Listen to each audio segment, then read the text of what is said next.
Well, hello. My name is Trent Taylor. I am the CTO here at Micro4, and today I'm going to talk to you about AI, PracticeStudio, and our development schedule for 25, the remainder of 25, into 26. Now, I know that the big buzz that everybody's talking about is AI, and are we going to do AI? We are. We actually have been working on research and development of AI for quite some time. I'm going to share with you a little bit about this, but before we get too far into it, I want to share with you a little bit about our philosophy, our history, where we come from. In fact, if you're a relatively new PracticeStudio user, or maybe even an older one, you might not know what our history is and where we come from, and even the name of Micro4.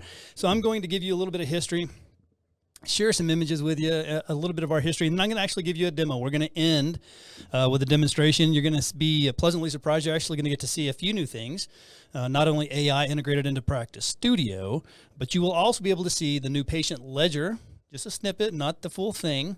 So there's a lot of fun things coming down the pike. But I thought I would start with who we are, our philosophy, and we have been around. We were established as a company in 1989. In 1989, we were established by four siblings. To be Steve Taylor, Jay, Cynthia, and Brett Taylor, who is our current president. And I happen to be second generation. Steve is my father. And if you are familiar with the company at all, you probably interacted with Dustin Taylor. He is our chief service operator and officer. And so you've probably had encounters with him. So just to kind of give you a history of where we came from. And so when we began in technology, it was kind of funny. I was going through and I found some old images of this is one of our early salespeople, John Britton. In fact, if you've been with us for a long time, you'll remember John. And what's funny, I also came across these old Touch Me signs. Those were actually really popular, the Touch Me screens. We were actually doing technology in regards to touchscreens long before touchscreen was cool.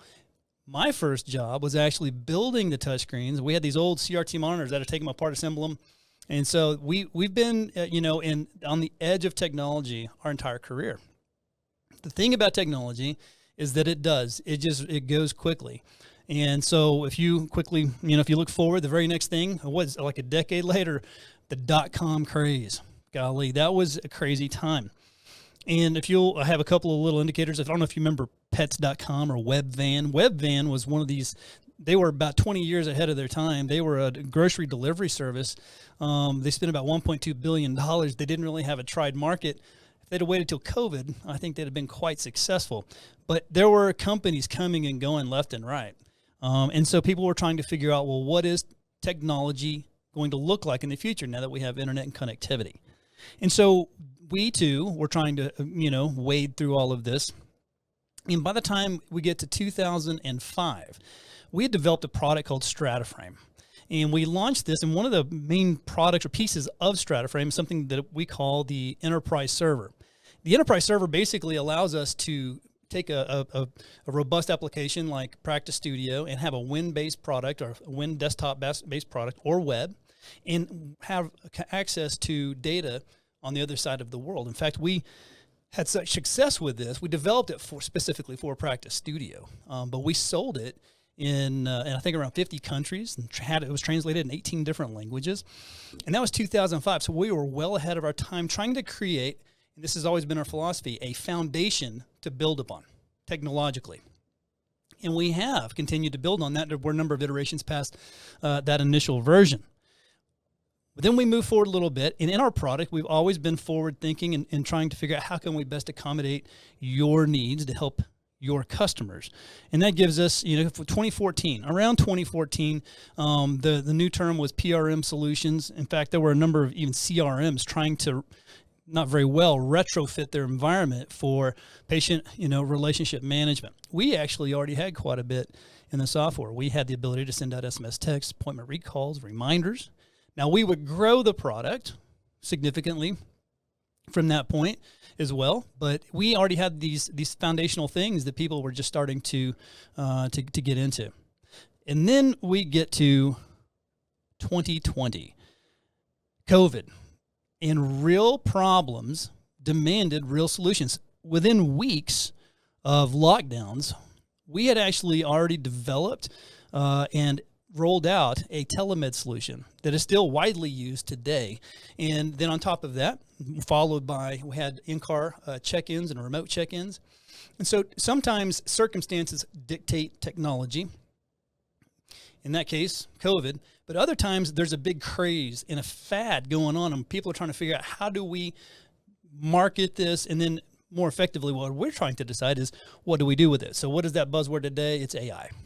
AI is the conversation everywhere, not just in technology. It is the conversation from a social perspective all the way through, technology implementation. So where does that leave us as a company, Micro4, PracticeStudio, and you? Well, you're going to like what we've been doing. We've been working on AI for a long time, and instead of having a knee-jerk reaction, we've been planning for this for quite some time. And I will tell you a little bit, and then I'm going to give you a demonstration, and then we'll kind of finish up and tell you kind of what the development schedule and the release schedule looks like. So our philosophy is, even though it may take a little longer, is that we wanted to create a solution that is trained specifically for certain experiences. That means that we're creating our own AI data center infrastructure, our own servers. We're also creating our own trained AI that is an expert on all things PracticeStudio. Now, if you are following AI, there's a lot of different versions out there, right? So you have ChatGPT and Grok and Claude and DeepSeek and Minstrel and Quinn, and like, you don't know, what are all these different things? Well, they're all different models, that large language models that were trained for different purposes. But on top of each of these have been built on from a base up to become experts on certain criteria. And that's exactly what we're doing. So we're creating, we've chosen several base models, and then we are training those models to be experts on PracticeStudio, just navigation, support assistance, but also analyzation, medical billing.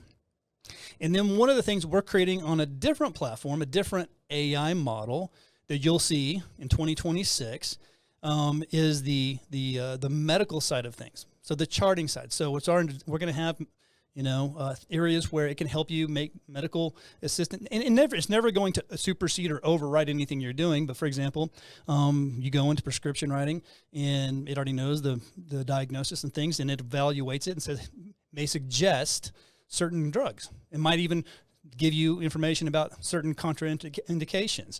So there's some things of that nature. But then there's the narrative generation that you're going to see quite a bit of as well. And those are going to sit on medical record expert AI. So instead of having a one-size-fits-all, we're taking a rolled-out approach. So with that being said, I'm going to show you some of the things going on here inside the software. So inside of PracticeStudio, it won't be long, and you're going to see this little indicator up here, which is just your AI. So you can bring up the AI, and this is just a general AI. So overall, so for example, if I talk to it and ask, what is PracticeStudio? Then it knows about PracticeStudio. It's going to try to give me a general response.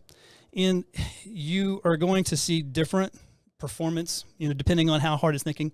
This is the first time I've actually asked a question today, so it might take a second. But while it's bringing up a response there, it tells us that it's a practice management system that offers a variety of features, yada, yada, yada. So there's general, we can ask, how do I do this or that is inside of PracticeStudio. But there's also a more granular piece. And so you're going to get to see a couple of things here that will be coming out as well. Some of these things you'll see towards the end of 2025, and some of these you won't see until the beginning of 26. But notice that something happened. Even though I had this AI window open, it changed, and it has Lucy's name, and now it's showing accidental incident, and then over here the office incident. Now I happen to be in the new patient ledger. And we'll talk just briefly about this. This particular video is not to get too much into the patient ledger. We'll do this on a future one soon. But notice that over on the right that it is context sensitive. And so if I go over here, let's just come to the incident. And I can ask, what is Lucy's balance? And so, and I even misspelled it, but so it will go and evaluate. It knows what page we're on. And so we can ask, it gave us the overall balance. We can ask it specifically, what's the patient portion? Let's do that. What is her portion? And we can ask it and have it break out what the insurance portion is. So it has these contexts. So it's telling us that her patient responsibility is $110. So it's going to be nice. We can actually help them, for example, if you're working a situation where you're trying to figure out why a balance is off, then there are certain tools that will be available that you can pass into the AI to help you navigate some of those challenges. If I come back over here, for example, there's also, let's just kind of look at this both from a support perspective and a data, kind of giving us some data. So first, let's just ask, how can I tell if a payment is insurance?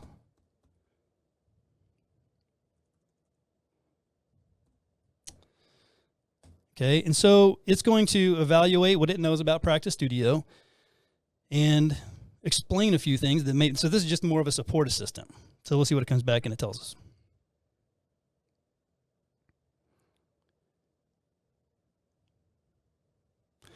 So right off, it's telling us, it's starting to give us different ways. Something that's kind of neat, you'll see here, says look for a shield icon next to the PMT label. If you look over here, that's actually exactly right. Now, if you'll notice, you can quickly scan, and you'll see a little shield next to any insurance payment. There's a lot to discuss, so I know some of you are probably really wanting to discuss more about the patient ledger. I can't wait to do that on a future video here soon. But if we select it, you can see some other things over here, which is actually describing. If we select it, you can check the carrier name. So this is an insurance group. Financial class. Not only that, we have the carriers, Blue Cross Blue Shield. So you can see that this can be helpful. The AI can be helpful just in regards to operating the software. But we can even ask it questions and make requests of it. So, for example, what is so-and-so's mobile number? What is their basic address? And this can help us go and retrieve data without actually having to go to their records. In fact, there will be some things that you'll be able to do on top of this. For example, say, hey, can you send Brenda Smith an SMS text? Just send them a text about their upcoming appointment. So if you want to give them specific text, even outside of the software. So there's going to be tools and there will also be a mechanism inside of the AI. Say, hey, listen, what are some features? How do I know how to use you? And there'll be a mechanism for that as well. So back to the AI here. So if we say, what are the most recent transactions? So it knows exactly who we're talking about, what patient we're on, not only what patient, but what tab we're on. And then it goes and you can see that it's bringing up some information regarding those transactions. So AI is coming. And if you'll be patient, we have plans to present to you. It's kind of a rollout. First, you're going to see things more like this, the general integrated assistant that helps you navigate software. This is going to be especially important and not only just, it's been funny, even like some of our support staff will be able to learn new things about software because the software is going to, in fact, the AI will know everything about the software. And I asked it a question the other day that it reminded me of something that I had written a long time ago, and I was like, oh yeah.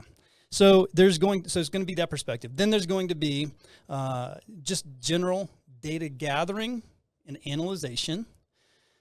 And then you'll start seeing more medical assistant type of rollout. So when will all these things begin to transpire? Well, it's our intent, it's our hope that maybe, and there's no guarantees, that you can begin to see pieces of this by the end of the year. I would love to give you a Christmas present, but I'm not going to make that promise because some of that depends on how the AI responds through all the training processes. And we continue to make it smarter and smarter and smarter. So we don't want to roll it out too soon, but you will most definitely begin to see from the beginning of 2006 through the end of 2006 a vast increase of integrated AIs. And they will come in consistent succession, and they will become, so this will impact every employee inside of the clinic. So whether you're working a front desk, whether you are a nurse, a practitioner, a provider, there's going to be tools available for everybody in the clinic. So with that being said, that's essentially just kind of the quick note update about what's going on in regards to Micro 4 AI and what we have coming out. We're going to try to have these videos more consistently coming out with new features that allows you to kind of prepare. And this includes in the area of AI, but one that you'll see soon that I cannot wait to share with you that you got a little sneak peek on today is the patient ledger posting. You're going to love it. Anyway, thank you for being a PracticeStudio user. We truly appreciate you, and we will see you on the next one.